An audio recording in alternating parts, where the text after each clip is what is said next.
Hello students, good morning. This is the next video lesson of biological classification, and today we will learn about some silent features of kingdom fungi. In the previous video we learnt about kingdom Protista, and now I am starting our new topic which is kingdom fungi. So fungi पढ़ने के लिए सबसे पहले start करते हैं fungi के habitat से, means ये कहाँ पाए जाते हैं. So fungi show great diversity in morphology and habitat and they are cosmopolitan. Cosmopolitan का मतलब होता है जो हर जगह पाए जाएं, ठीक है. सो फंजाई के जितने भी मेंबर्स हैं वो कॉस्मोपॉलिटन है और दे शो ग्रेट डाइवर्सिटी, मीन्स ये हॉट क्लाइमेट में भी मिलेंगे, ह्यूमिड क्लाइमेट में भी मिलेंगे, और कुछ हमारे डेड और डिकेइंग ऑर्गेनिक कंपाउंड्स पे भी प्रेजेंट होते हैं like leather, would, pickle, bread etcetera. तो इनकी जो डाइवर्सिटी है बहुत ग्रेट है, बहुत अलग अलग टाइप की जगहों पे ये प्रेजेंट होते हैं. फिर बात करते हैं इनके न्यूट्रिशन की. So fungi are heterotroph. Heterotroph means they can't prepare their own food. ये किसी अदर ऑर्गेनिज्म पे डिपेंड होंगे अपने फूड के लिए. सो इनके हेट्रोट्रॉफ मोड ऑफ न्यूट्रिशन को आगे फर्दर दो कैटेगरी में डिवाइड किया गया है. First one is parasitic and second is saprophytic. तो पैरासिटिक मोड ऑफ न्यूट्रिशन यानी कि ये एज ए पैरासाइट रहेंगे किस पे, in plants and human beings और कुछ एनिमल्स पे भी. मीन्स उनकी बॉडी में रह के अपने फूड को गेन करेंगे और उनको हार्म पहुंचाएंगे. और इनकी जो दूसरी कैटेगरी है saprophytic mode of nutrition. Saprophytic का मतलब होता है depend on dead and organic matter, ठीक है. यानी कि हमारे जितने भी dead and decaying organic matter हैं या ऑर्गेनिक प्लांट्स जो कि डिकेइंग हो रहे हैं, सड़ रहे हैं, उन पर ये प्रेजेंट होंगे लाइक ब्रेड, डंग, वेजिटेबल, रोटन वुड्स यानी कि सड़ी हुई लकड़ी वगैरह, इन सब में भी ये प्रेजेंट होते हैं. ये तो कुछ बेसिक था फंजाई के बारे में. अब हम स्टार्ट करेंगे फंजाई की बॉडी शेप, स्ट्रक्चर्स वगैरह कैसे होते हैं. So the body of fungi is called mycelium and which is composed of filaments called Haifa. अब आप इस डायग्राम में देखिए, आपको ये जो पूरा का पूरा ये जो स्ट्रक्चर दिख रहा है ये है फंजाई की बॉडी, और फंजाई की बॉडी को हमने बोल दिया है माइसीलियम. और ये माइसीलियम बना किन से, तो छोटे छोटे स्मॉल फ्रेगमेंट्स से. ये देखिए ये छोटे छोटे से स्मॉल फ्रेगमेंट्स हैं और इन फ्रेगमेंट्स को हमने बोला है हाइफा.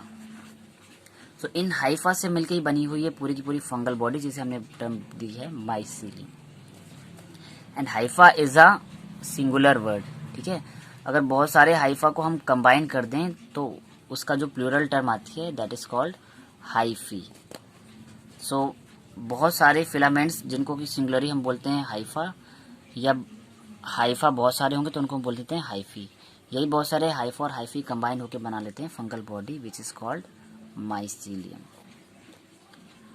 अब now talk about their cell wall. कि इनकी सेल वॉल कैसी होती है, तो इनकी cell wall is made up of chitin and polysaccharide. यानी कि सेल वॉल की कंपोजिशन होती है काइटिनस एंड पॉलीसेक्राइड की बनी हुई. इनकी बॉडी के रिजर्व फूड की बात कर लेते हैं. तो जो रिजर्व फूड होता है इनकी बॉडी में वो है ग्लाइकोजन एंड ऑयल. इसके बाद बात करें रिप्रोडक्शन की, तो यहाँ पे both all the categories of reproduction are present, means vegetative, asexual as well as sexual, और बहुत डाइवर्सिटी इनके रिप्रोडक्शन में. तो ये बहुत इंपॉर्टेंट पॉइंट है. तो सबसे पहले हम बात कर लेते हैं वेजिटेटिव रिप्रोडक्शन की. तो वेजिटेटिव रिप्रोडक्शन के तो दो मेथड हैं, एक है हमारा फ्रेगमेंटेशन और दूसरा है बडिंग. फ्रेगमेंटेशन मेथड में क्या होता है, हमारा ये जो स्ट्रक्चर हम देख रहे थे, हमारे माइसीलियम से कोई भी हाइफी अलग होकर यानी कि कोई भी फिलामेंट अलग होकर एक नए फंगल हाइफी को जनरेट कर दे, डेवलप कर ले, that is called fragmentation. Means fungal body है या माइसीलियम है, ये कई पार्ट्स में डिवाइड हो जाएगी और फिर से नई फंगल बॉडी को क्रिएट कर लेगी. और बडिंग की बात करें तो इनकी पर्टिकुलर एक हाइफी में कुछ बर्ड्स निकल आते हैं, एडिशनल बर्ड्स, और वो बर्ड फिर उस हाइफी से अलग हो जाते हैं और अलग होने के बाद वो नई फंगल बॉडी जनरेट कर लेते हैं. सो वेजिटेटिव रिप्रोडक्शन में दो मेथड हो गए हैं, एक तो फ्रेगमेंटेशन और दूसरा हमारा budding. Now discuss about asexual reproduction. So asexual reproduction have following two categories. एक तो है स्पोरेंजियोफोर्स और दूसरी है कोनिडिया। अब डिपेंड करता है अलग अलग टाइप के फंजाई में, कहीं पे स्पोरेंजियोफोर्स बनते हैं और कहीं पे कोनिडिया बनते हैं। अब इनमें डिफरेंस क्या होता है इन्हें समझ लेते हैं। तो sporangiophores formed at the tip of fungal filament. Fungal filament यानी फंगल हाइफी के जो टिप होते हैं, यानी कि जो एंड के जो पार्ट होते हैं, ये टिप, इन टिप पर बनते हैं स्पोरेंजियोफोर्स। और वो भी कहाँ पर? Inside sporangia by mitotic division endogenously. इस लाइन को ध्यान से समझिएगा। सपोज ये हमारा फंगल फिलामेंट है और ये फंगल फिलामेंट की टिप है, तो इसकी टिप पे ही कुछ सैक लाइक स्ट्रक्चर बनते हैं। सैक यानी कि एक कवरिंग जहाँ पे कुछ भी हम स्टोर कर सकते हैं, तो वहाँ पर स्पोरेंजियोफोर स्टोर रहते हैं उन सैक्स में। तो उन सैक को ही हम बोलते हैं स्पोरेंजिया। तो ये स्पोरेंजिया बन रहे हैं इन टिप पर, और स्पोरेंजिया के अंदर ही डेवलप हो रहे हैं हमारे स्पोरेंजियोफोर। और ये कैसे डेवलप होंगे? Bye the help of mitotic division, यानी कि यहाँ पे माइटोसिस होगी। माइटोसिस क्यों होगी? क्योंकि दिस इज एसेक्सुअल रिप्रोडक्शन, और एसेक्सुअल रिप्रोडक्शन में मियोसिस नहीं होगी, वो हमेशा माइटोसिस ही होगी, क्योंकि माइटोसिस से बनते हैं हमारे एसेक्सुअल पार्ट्स या एसेक्सुअल गैमेट्स। ठीक है, सेक्सुअल गैमेट के फॉर्मेशन में हमको जरूरत पड़ती है मियोसिस की। एंड कंडीशन है इंडोजिनसली। इंडोजिनसली का मतलब है कि अंदर बनेंगे। भाई ये हमारा है स्पोरेंजिया, और स्पोरेंजिया के अंदर ही तो स्पोरेंजियोफोर्स बन रहे हैं ना, बाहर तो बन नहीं रहे। बनने के बाद ये इसको स्पोरेंजिया को बस्ट करके बाहर आ जाएंगे, वो बात अलग है। तो अभी बन रहे हैं अंदर, तो कंडीशन आई है endogenously and by the help of mitotic division. Second condition हमारी कोनिडिया की। Conidia formed at the tip of conidiophore exogenously. तो जैसे स्पोरेंजियोफोर होते हैं वैसे ही कुछ हमारे फंजाई में होते हैं कोनिडियोफोर, और उन कोनिडियोफोर की टिप पर बनेंगे कोनिडिया। बट कंडीशन क्या होगी कि जो स्पोरेंजियोफोर थे वो स्पोरेंजिया के अंदर इनक्लोज थे, लेकिन ये ओपन रहेंगे, बाहर रहेंगे, इसलिए दे आर फॉर्म्ड एक्सोजिनसली, यानी कि अंदर नहीं बनेंगे, ये बाहर ही बनेंगे टिप पर ही। अब जो पहली कैटेगरी थी स्पोरेंजियोफोर, उसको भी आगे दो टाइप में डिवाइड किया गया है। पहला बनते हैं जूस्पोर और दूसरे बनते हैं एप्लेनोस्पोर। अब कंडीशन क्या होती है? जूस्पोर हम तब बोलते हैं when sporangiophore are flagellated and motile. यानी सपोज हमारा कोई भी स्पंजियोफोर है तो उसमें हमारे फ्लैजिला प्रेजेंट है, और अगर फ्लैजिला प्रेजेंट है तो वो स्पोरेंजियोफोर मूवमेंट कर सकता है, यानी कि एक जगह से दूसरी जगह पर मूव कर सकता है। तो अगर हमारे स्पोरेंजियोफोर फ्लैजिलेटेड हैं और मोटाइल हैं, तब हम ऐसे स्पोरेंजियोफोर को बोला जाता है zoospore. But when sporangiophore are non flagellated and non motile, means अगर ये नॉन फ्लैजिलेटेड हैं और नॉन मोटाइल हैं, तब इनको हम बोलेंगे एप्लेनोस्पोर। मीन्स हमारे स्पोरेंजिया के अंदर बनेंगे स्पोरेंजियोफोर, और वो दो टाइप के हो सकते हैं, एक तो जूस्पोर और दूसरा एप्लेनोस्पोर। जूस्पोर जो फ्लैजिलेटेड होंगे और मूवमेंट कर सकेंगे, और एप्लेनोस्पोर यानी कि जो नॉन फ्लैजिलेटेड होंगे और उनमें मूवमेंट अब्सेंट होगा। तो ये तो था एसेक्सुअल रिप्रोडक्शन। अब बात करते हैं इनके सेक्सुअल मोड ऑफ रिप्रोडक्शन की।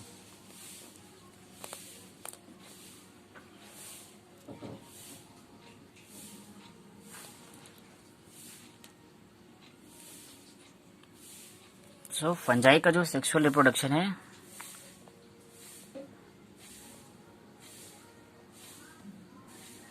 वो भी थोड़ा सा डाइवर्स है। मीन्स सेक्सुअल रिप्रोडक्शन के लिए फंजाई में भी कुछ अलग अलग स्ट्रक्चर्स हैं, लाइक oospores, एस्कोस्पोर और बेसिडियोस्पोर। डिपेंड करता है कि वो फंजाई किस क्लास का मेंबर है। लाइक एस्कोमाइसिटीज में एस्कोस्पोर बनेंगे, बेसिडियोमाइसिटीज में बेसिडियोस्पोर बनेंगे। लेकिन यहाँ पे बात होती है मेथड की कि सेक्सुअल रिप्रोडक्शन का मेथड क्या होता है। तो यहाँ पर रिप्रोडक्शन कंप्लीट्स इन 3 स्टेजेस। इनके सेक्सुअल रिप्रोडक्शन में 3 स्टेजेस आती हैं, जो इसमें से फर्स्ट स्टेज है दैट इज प्लाज्मोगैमी। प्लाज्मोगैमी को हम बाइफरकेट करें तो दो टर्म आती हैं। प्लाज्मो मीन्स आता है प्लाज्मा यानी कि सेलुलर फ्लूइड, और गैमी का मतलब होता है मिक्सिंग। ठीक है, यानी कि fusion of protoplasm between 2 motile और non motile gametes is called plasmogamy. हमारे गैमेट्स आइदर मोटाइल हों और नॉन मोटाइल, अगर इनमें इनका केवल प्रोटोप्लाज्म फ्लूइड फ्यूज हो रहा है, यानी कि सेलुलर मटेरियल ही मिक्स हो रहा है, न्यूक्लियस मिक्स नहीं हो रहे हैं, तब हम कंडीशन बोलते हैं प्लाज्मोगेमी।